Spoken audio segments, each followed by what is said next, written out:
முதல் வாசகம். நம்பிக்கை கொண்டோர் அனைவரும் ஒன்றாயிருந்தனர். எல்லா உடைமைகளையும் பொதுவாய் வைத்திருந்தனர். திருத்தூதர் பணிகள் நூலிலிருந்து வாசகம். அதிகாரம் 2, இறைவசனங்கள் 42 முதல் 47 முடிய. அக்காலத்தில் திருமுழுக்கு பெற்றவர்கள் திருத்தூதர் கற்பித்தவற்றிலும் நட்புறவிலும் அப்பம் பிடுவதிலும் இறை வேண்டலிலும் உறுதியாய் நிலைத்திருந்தார்கள். மக்கள் அனைவரிடமும் அச்சம் நிலவியது. பல அருஞ்செயல்களும் அடையாளங்களும் நிகழ்ந்தன. நம்பிக்கை கொண்டோர் அனைவரும் ஒன்றாயிருந்தனர். எல்லா உடைமைகளையும் பொதுவாய் வைத்திருந்தனர். நிலப்புலங்களும் பிற உடைமைகளும் உடையோர் அவற்றை விற்று அனைவருக்கும் அவரவர் தேவைகளுக்கு ஏற்ப பகிர்ந்தளித்தனர். ஒவ்வொரு நாளும் அவர்கள் ஒரே மனத்தோடு கோவிலில் தவறாது கூடி வந்தார்கள். பேருவகையோடும் எளிய உள்ளத்தோடும் வீடுகள் தோறும் அப்பத்தை பிட்டு உணவை பகிர்ந்து உண்டு வந்தார்கள். அவர்கள் கடவுளை போற்றி வந்தார்கள். எல்லா மக்களுடைய நல்லெண்ணத்தையும் பெற்றிருந்தார்கள்.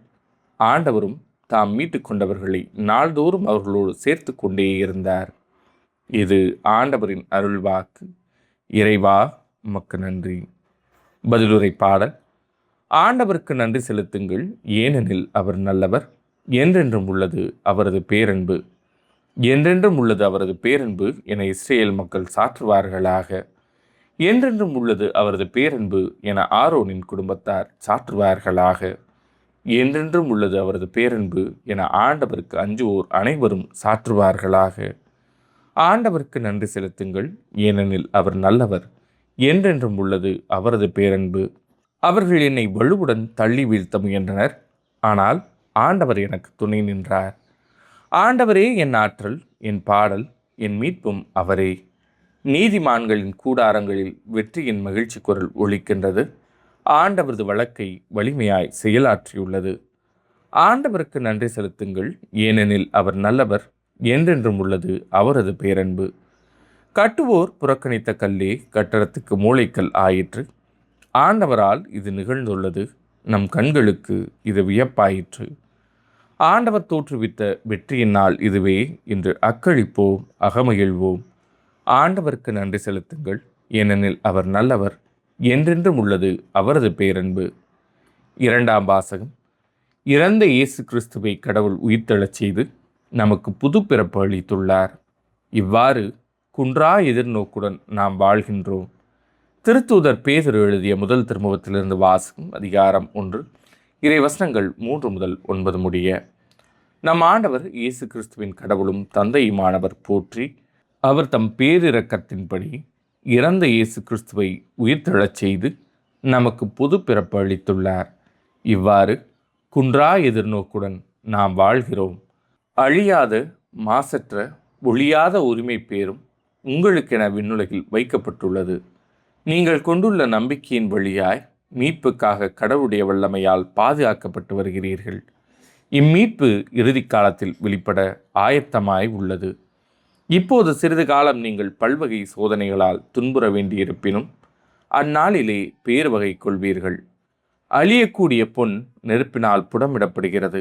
அதைவிட விலை உயர்ந்த உங்கள் நம்பிக்கையும் மெய்ப்பிக்கப்படவே துயருறுகிறீர்கள்.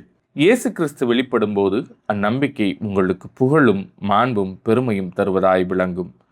நீங்கள் அவரை பார்த்ததில்லை, எனினும் அவர் மீது அன்பு செலுத்துகிறீர்கள். இப்பொழுதும் நீங்கள் அவரை கண்டதில்லை, எனினும் நம்பிக்கை கொண்டு சொல்லொன்னா ஒப்பற்ற மகிழ்ச்சி அடைந்து பேரு வகை கொள்கிறீர்கள். இவ்வாறு உங்கள் நம்பிக்கையின் குறிக்கோளான ஆன்ம மீட்பையும் பெறுகிறீர்கள். இது ஆண்டவரின் அருள்வாக்கு. இறைவா உமக்கு நன்றி. நற்செய்திக்கு முன் வாழ்த்துளி. அல்லேலூயா, அல்லேலூயா. தோமா, என்னை கண்டதால் நம்பினாய், காணாமலே நம்புவோர் பேறு பெற்றோர் என்கிறார் ஆண்டவர். அல்லேலூயா. நற்செய்தி வாசகம். 8 நாட்களுக்கு பின் இயேசு சீடர்களுக்கு தோன்றினார். யோவான் எழுதிய தூய நற்செய்தியிலிருந்து வாசகம். அதிகாரம் 20, இறைவசனங்கள் 19 முதல் 31 முடிய. அன்று வாரத்தின் முதல் நாள். அது மாலை வேளை. யூதர்களுக்கு அஞ்சி சீடர்கள் தாங்கள் இருந்த இடத்தின் கதவுகளை மூடி வைத்திருந்தார்கள். அப்போது இயேசு அங்கு வந்து அவர்கள் நடுவில் நின்று, உங்களுக்கு அமைதி உரித்தாக என்று வாழ்த்தினார். இவ்வாறு சொல்லிய பின் அவர் தம் கைகளையும் விழாவையும் அவர்களிடம் காட்டினார். ஆண்டவரை கண்டதால் சீடர்கள் மகிழ்ச்சி கொண்டார்கள். இயேசு மீண்டும் அவர்களை நோக்கி, உங்களுக்கு அமைதி உரித்தாக, தந்தை என்னை அனுப்பியது போல நானும் உங்களை அனுப்புகிறேன் என்றார். இதை சொன்ன பின் அவர் அவர்கள் மேல் ஊதி, தூய ஆவியை பெற்றுக்கொள்ளுங்கள். எவருடைய பாவங்களை நீங்கள் மன்னிப்பீர்களோ அவை மன்னிக்கப்படும், எவருடைய பாவங்களை மன்னியாதிருப்பீர்களோ அவை மன்னிக்கப்படா என்றார். 12 ஒருவரான திதிம் என்னும் தோமா இயேசு வந்தபோது அவர்களோடு இல்லை. மற்ற சீடர்கள் அவரிடம், ஆண்டவரை கண்டோம் என்றார்கள். தோமா அவர்களிடம், அவருடைய கைகளில் ஆணிகளால் ஏற்பட்ட தழும்பை பார்த்து அதில் என் விரலை விட்டு அவர் விழாவில் என் கையை இட்டாலன்றி நான் நம்ப மாட்டேன் என்றார். 8 நாள்களுக்கு பின் அவருடைய சீடர்கள் மீண்டும் உள்ளே கூடியிருந்தார்கள். அன்று தோமாவும் அவர்களோடு இருந்தார். கதவுகள் பூட்டப்பட்டிருந்தும் இயேசு உள்ளே வந்து அவர்கள் நடுவில் நின்று, உங்களுக்கு அமைதி உரித்தாக என்று வாழ்த்தினார். பின்னர் அவர் தோமாவிடம், இதோ என் கைகள், இங்கே உன் விரலை இடு, உன் கையை நீட்டி என் விழாவில் இடு, ஐயம் தவிர்த்து நம்பிக்கை கொள் என்றார். தோமா அவரை பார்த்து, நீரே என் ஆண்டவர், நீரே என் கடவுள் என்றார்.